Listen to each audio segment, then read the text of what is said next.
આંધ્રપ્રદેશમાં સ્થિત તિરુપતિ મંદિરના લાડુના પ્રસાદમાં ભેળસેળ થઈ હોવાનો ખુલાસો થયો છે। ત્યારે આ મામલે અમદાવાદમાં ભક્તોમાં રોષ જોવા મળ્યો। અમદાવાદના ભદ્રકાળી મંદિરે દર્શન કરવા આવેલા ભક્તોએ પ્રસાદમાં ભેળસેળ મામલે રોષ ઠાલવીને કહ્યું કે આસ્થાના કેન્દ્રમાં લોકોના આરોગ્ય સાથે ચેડા થવા જોઈએ નહીં।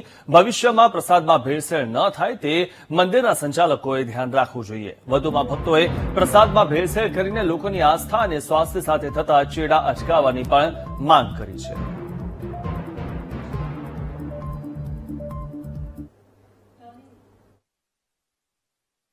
ગુજરાતનું અંબાજી મંદિર અને હવે તિરુપતિ મંદિર કે જ્યાં પ્રસાદમાં ભેળસેળ થવાની ઘટના જે છે તે સામે આવી છે।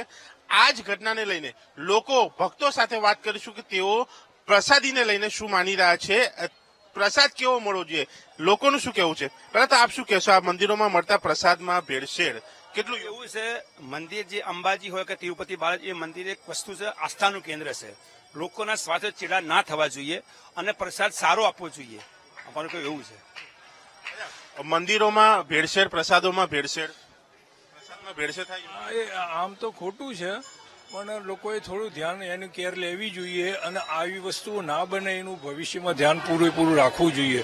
એમાં મંદિરના ટ્રસ્ટવાળા બીજા ત્રીજા જે હોય એ લોકો એમને આની વિશે થોડું ધ્યાન રાખવું જોઈએ। તમે અલગ અલગ મંદિર જતા હશો તો જોતા હશો કેવો પ્રસાદ મળે? મારો દર પૂનમે અંબાજીથી મારે પ્રસાદ આવે છે। પ્રસાદ મોહન થાળ સિવાય બીજી કોઈ પ્રસાદ રખાય નહીં। પ્રસાદ સારો બેસ્ટમાં બેસ્ટ છે, પણ કેવું છે હરેકને પૈસા કમાવાની લાલચમાં કરે છે। મોહન થાળની પ્રસાદ બેસ્ટમાં બેસ્ટ એ છે।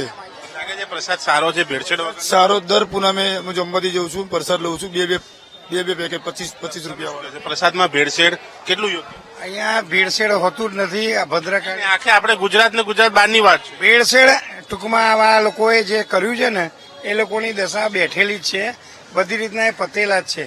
સનાતન એવો જાગૃત થયો છે કે એમની જય જીનેન્દ્ર જ છે। એ લોકોને પૂરેપૂરી તકલીફો થવાની છે જો આપણા રૂલ્સમાં નહીં આવે તો।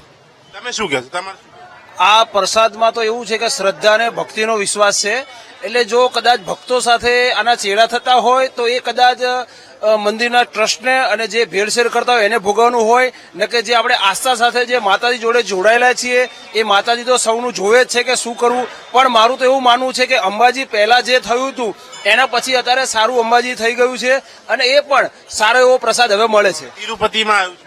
હા, હવે તિરુપતિમાં તો આપણે ગુજરાતમાં છીએ સાહેબ, ગુજરાતની અંદર આપણે રહીએ છીએ। તિરુપતિમાં હવે જે લાડવામાં ભેળસેળ થાય શું થાય એ આપણને ખ્યાલ નથી, પણ આ ના થવું જોઈએ કે આ ના થવું જોઈએ। આસ્થાનો વિષય છે, લોકોના ભક્તિ સાથે જોડાયેલો વિષય છે અને તેમાં કોઈ પણ બાબત ચલાવી લેવામાં ન આવે ને તે મામલે કોઈ પણ મંદિર હોય, તે પછી ગુજરાત હોય કે ગુજરાત બહારના હોય, ત્યાંના સંચાલકોએ, ટ્રસ્ટીઓએ વધારે ધ્યાન આપવું પડે જેથી કરીને લોકોના સ્વાસ્થ્ય સાથે ચેડા ના થાય, આસ્થા સાથે ચેડા ના થાય। કેમેરામેન રાજભા સાથે દર્શક રાવલ, વીટીવી ન્યૂઝ, અમદાવાદ।